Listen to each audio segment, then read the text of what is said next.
Welcome to, I guess, the fourth edition of the Grace and Tommy Show, sponsored by Johnny T-Shirt, JohnnyT-Shirt.com. Carolina in Omaha continues to shorten the lives of its fan base by playing ridiculous games and winning them at the very end. Grace Nugent is in Omaha, was there in person last night. Grace is getting crazy. And then you follow it up with the Tennessee Florida State game. What a wacky day in Charles Schwab Stadium there in Omaha. Yeah, it was the first, I believe, opening day ever in Omaha that both games have ended in walk-offs, which it just shows how crazy the state of college baseball is. Literally anyone can win, down to the last strikes. It's a wild game, and we were treated to some glorious baseball yesterday. Indeed, Carolina gets the walk-off win. Vance Honeycutt comes through. Casey Cook has a wonderful game for the Tar Heels. It was an interesting discussion after the game is, do you walk Vance Honeycutt to get to Casey Cook, or do you walk them both to get to Parks Harbor? The bottom line is, Grace, that Carolina's lineup, it's done it all year. They were able to do it again, but you just can't skip over anybody on this lineup, and that's what wins ball games in the World Series. Yeah, it was Brian O'Connor talked about it, even Randy Mazey talked about it in the Super of the probability of Vance hitting a home run and Casey hitting a single. That's what Maisie talked about. And Vance hit that walk-off home run in the West Virginia Super. And then yesterday, Brian O'Connor was talking about that there's no way he wanted Casey Cook up at the plate. That's who he thinks is their best hitter. And he didn't want him up at the plate. He had a fantastic day. I'm proud of myself again because I called it that he was going to have an RBI, and he did his first RBI since the pit game of the ACC tournament, his first NCAA tournament postseason RBI, and it came at a big spot. And he just had a fantastic day. He was seeing the ball so well. So I get that Vance, who had gone 0 for 4, might have been a better person to pitch to than Casey, especially with the kind of sidearm delivery of Hungate, who was on the mound, and Casey would have been able to square it up and see it a little bit better. Yeah, I mean it's damned if you do, damned if you don't. It's one of those things that if Honeycutt strikes out or gets out, it was a great decision. A lot of people say you can't let the star of the other team beat you. Problem is, like we said just a second ago, there are plenty of stars on this Carolina team. Another guy we have to talk about before we get to the next matchup on Sunday night is Dalton Pence. He continues to put the team on his back when he's needed. 29 pitches in 3 1/3 innings. We talk a lot about pitch efficiency. That's about as good as it gets on the biggest stage for Carolina and Dalton Pence. Oh yeah, he faced 11 batters and only 29 pitches. And that's what Forbes said after the game. He was like, Dalton is a horse, like he says all the time. And the thing that he loved about that is the box score says only 29 pitches. And that is the thing about Charles Schwab that I think makes Dalton really effective because he's always induced a lot of fly balls with his high spin rate fastball. And that just causes a lot of guys to pop up and get something on the ball, get kind of barrel it, but not enough to actually make it go out of the park or drop for a line drive. And in a field like Charles Schwab, where you have so much room and you have an outfield like UNC does, it's perfect. He's the perfect pitcher to pitch there. Griff, UVA's Griff O'Farrell said after the game that basically any ball you hit in the air was an out, which is true.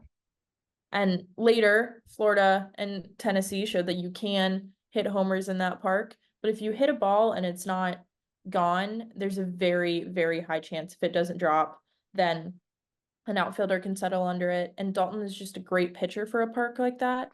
And I mean, I don't think he's allowed a run to score in his last 4 appearances. And to categorize those, I believe that's LSU, West Virginia, Virginia. Those are not Ridiculous. little games. Those are big games. Those are big situations. 2 or 3 of those have been decided in the final inning.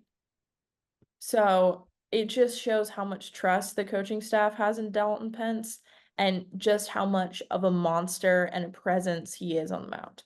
Yeah, that's a great point about the field, and it's also why posting I think can be effective out there. Is if you don't mash it, it's being caught, especially with North Carolina's outfield. And let's talk about that a little bit. We talk about the heroics at the plate and on the pitching mound, but when I've said this a lot over the whole course of the season, you watch other teams play outfield defense, and I don't know if they're bad. They just look bad comparative to Carolina's outfield. Florida State, Tennessee, Little League baseball out there on many occasions cost Florida State the game. Really, maybe a check swing non-call cost them the game. But when you look at how Carolina's outfield defense has played all year in ACC parks and at home, and then you take them out to Omaha, like you said, Grace, any ball that's in the outfield is going to be caught, especially by North Carolina's outfield. Just sort of speak to that aspect of this game, because if Carolina and Tennessee play a similar game, then that Tennessee and Florida State played, I like North Carolina's chances 100%, given that D'Onofrio, Honeycutt, and Cook outfield. Well, the Tennessee and Florida State game, it looked like bad news bears. I was sitting in the press box working on what's going up today on the site, and I would get like taps on the shoulder of, oh my gosh, you need to see this. The catcher dropped the ball at the plate. Like all of this just wild stuff in like the first two innings that should not happen in Omaha. It was just that game in general. You have a guy hitting for the cycle for only the second time in College World Series history. You just have so many plays and balls getting dropped, and the defense there, both of those teams would definitely need to improve. And the thing that I think UNC takes that defensive kind of check if you're picking which one is better against both Tennessee and Florida State. And all of that is anchored up the middle. You have Luke, who, yes, has made some mistakes. He's a freshman behind the dish, but he's very reliable. You have Madera, who I've sung his praises the last few weeks as he deserves. And you have Wilkerson, but it really is that outfield, especially in a park like this. And sitting up in that high press box looking down, I was like, these guys look so small. And they're not that small. And yes, the field is bigger, but also Vance just scurries around. So many things would be hit, and he would go from here to here, and it looked like such a long distance, and he got there like that. And D'Onofrio's the same way. And so is Casey. He's maybe not the best of those three, but he is a very talented outfielder. And especially with Vance there, you just now is not the time to take him for granted. Celebrate that Vance Honeycutt is playing center field. Celebrate that all of those fly balls you don't have to worry about if they're getting caught or not. And that's going to be really important in a park like that with some of the pitchers that UNC has. Shea will let up a lot of fly balls too, especially if you're going to play a team that is not as defensively sound as Tennessee, and double especially if they have such an explosive offense that you have to do everything you can to limit them on the base paths. Yeah, if teams are going to hit balls in the air and they stay in the park, you have to catch them. Especially like you said, like a team like Tennessee. I mean, Christian Moore, that cat is different. I mean, what a great baseball player. I could do without the chirping and all that, but that's just Tennessee's mindset. That's how they play, and that's how their coaching staff allows them to play. But as far as talent, he'll be as good as anybody Carolina's played all year. And you got to get them out. You can't let balls drop. You can't let balls get to the gap because they'll run and run and run. And that's why I think North Carolina has a great chance on Sunday night to beat Tennessee. Let's talk about how Carolina, the other guys, play. We got to talk about Jackson Vanderbreak. I mean, that is what college baseball is, or in sports in general, is all about. I love, local reporters should know the story, but I saw his interview, and you got local guys asking him about his story that we've been telling for 2 years now. Comes from out in Washington, does all that, has a great year last year. Not good this year.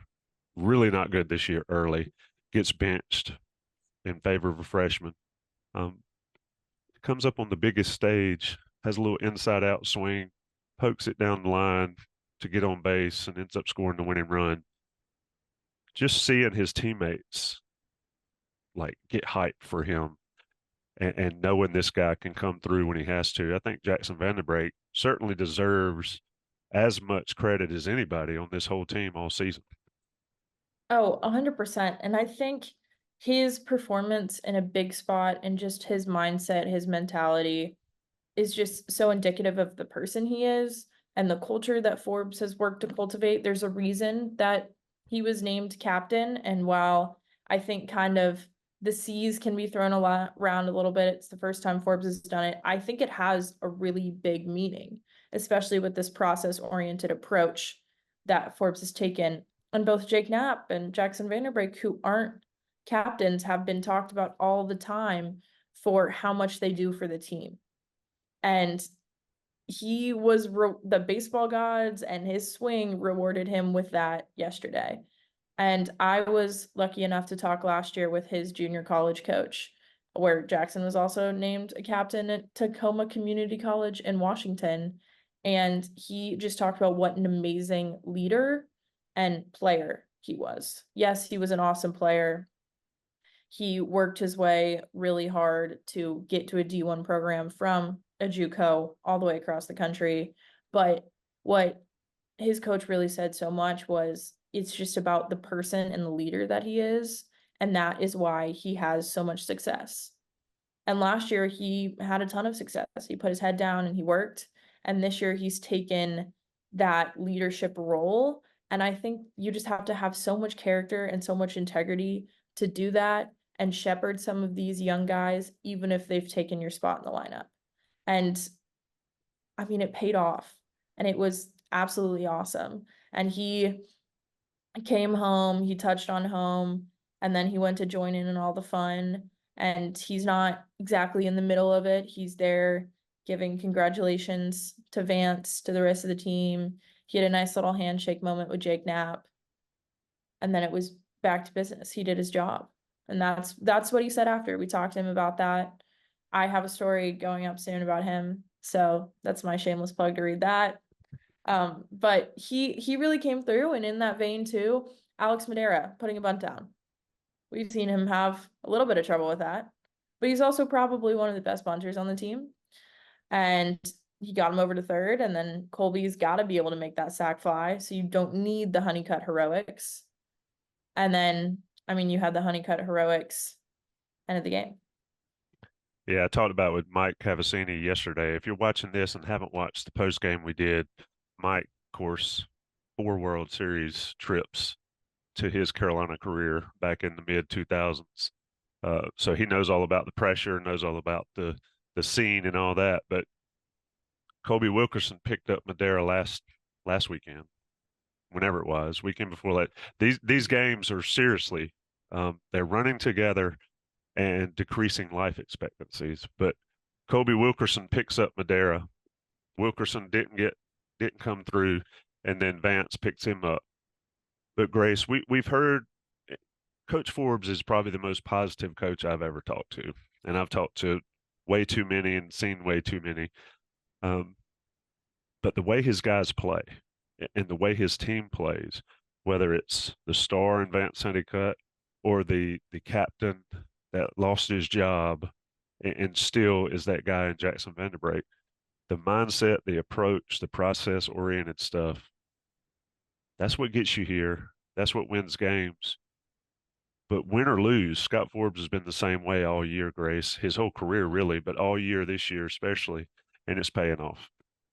It is. And I was looking, I think that will set UNC apart, especially when you have people that pick each other up all the way down the lineup. And I know you're definitely going to have some games where some guys are off. Osuna, not great game yesterday. And you have some guys that are on. But when you have that ability to pick the other guy up, and it's not just an on the field at the plate mentality, but it's in the dugout, it's during practice, it's during BP. I I think that's just an extra an extra boost and extra skill that UNC has. Now, I haven't gone and spent the entire season covering the other team, so I don't know if they have something similar. But with Tennessee, they're like the bad boys of college baseball. You're not going to get that vibe of, yes, they love each other, but you're not going to get that same vibe of positivity. And when you look at the box score from them, I mean, you had Christian Moore who hit for the cycle 5 for 6, 2 doubles. He had 1 RBI. He hits for the cycle and he has 1 RBI. Why? Because he's in the leadoff spot. And the bottom three of his lineup didn't really get on base almost at all. And it shows that the heavy lifting is really done by the top of the order, which a lot of times is what happens. But UNC in their postseason has pretty much diffused where all of that heavy lifting is going. Yes, Vance is making the swings. Guys like Jackson, they're getting on base. Madera is batting him over. So it's just that ability for the entire lineup to really perform like it needs to. And in Tennessee's case, the top four of their lineup combined for 14 of their 18 hits. Yes, that is powerful, that is potent, that is lethal, that is scary. But it also means when you get to some of those lower guys, it might not be the same level of, I don't know, apprehension. Whereas with UNC, I think going back to the Casey, do you pitch to Casey? Do you pitch to Vance? There's not really a guy you can skip because they've all shown in big moments that they can come up and they can come up big. Indeed, Carolina advances in the winners bracket to play Tennessee Sunday night, 7 p.m. Eastern time, 6 p.m. for Grace and Inside Carolina crew out there. Johnny T-shirt, JohnnyT-shirt.com, congruityhr.com, /Tar Heels for your small business needs. Those are our sponsors, but now we'll get to the fun stuff. Grace, you get in the cover of the College World Series. You're out in Omaha, the scene. Just sort of explain to the people. I'm 2 wins away from going to Omaha.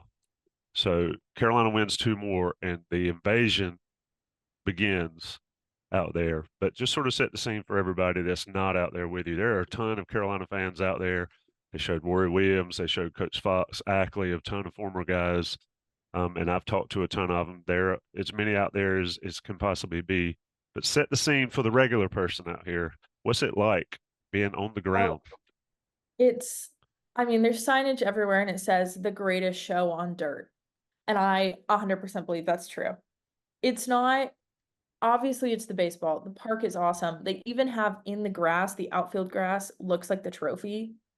I don't know which grounds crew keeper drank a lot of coffee one morning and decided that's what he wanted to do, but it looks awesome. You have all of the signs everywhere, and you have this huge fan zone with a Ferris wheel and a huge bracket where the teams, probably not the teams themselves, but they're gonna, Velcro on who's moving on.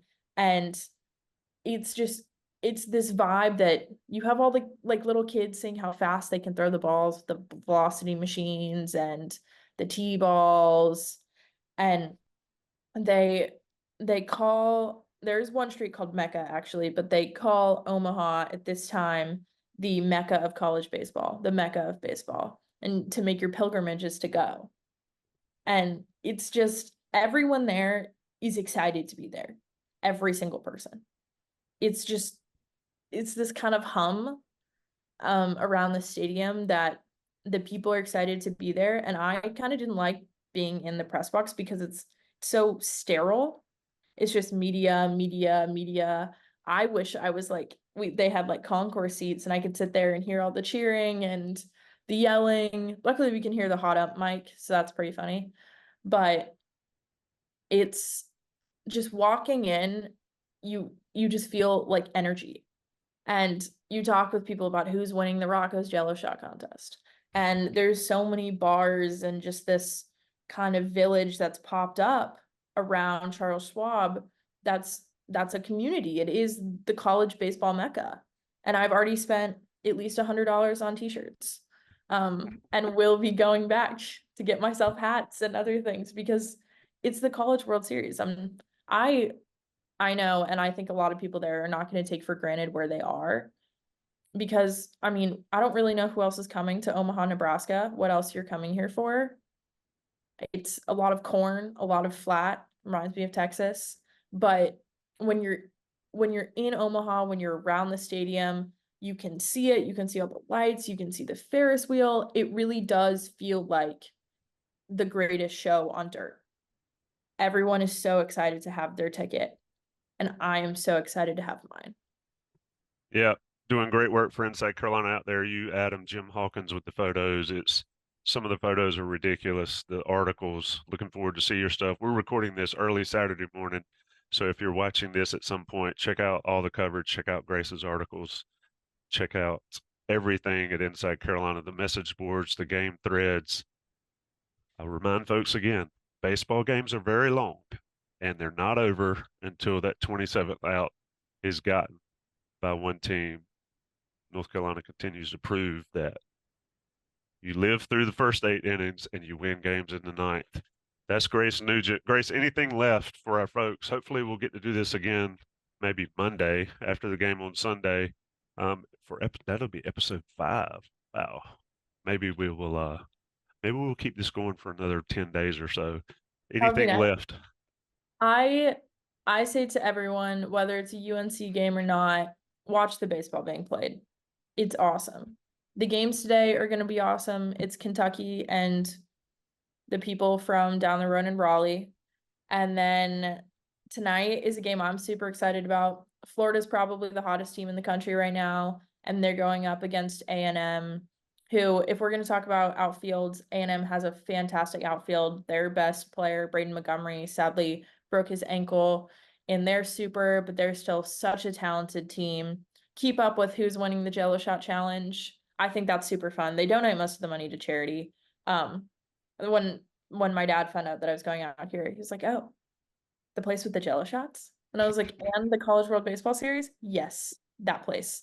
But it's just some great baseballs being played here. If you like sports, you like baseball, you like college athletics, it really is the games, both games yesterday were not just games, they were shows.